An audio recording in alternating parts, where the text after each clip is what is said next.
Abraham was a great man of faith. He and his family had been living in the land of Haran for many years when God told him to pack up everything and move with his wife Sarah to a land called Canaan.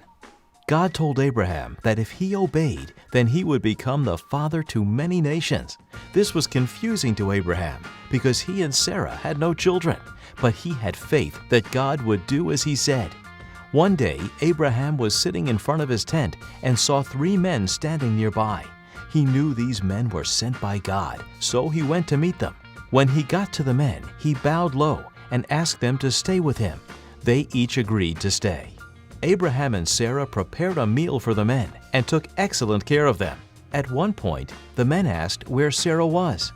He continued by saying, "I will return to you about this time next year, and your wife Sarah will have a son."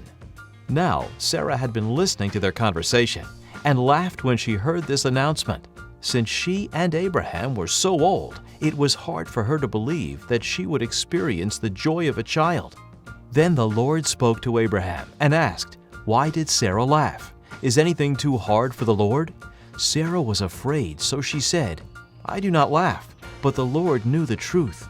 The Lord kept his promise, and the next year, Sarah gave birth to a child named Isaac, which means he laughs.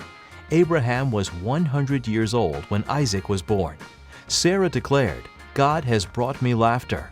All who hear about this will laugh with me, for I have given Abraham a son in his old age."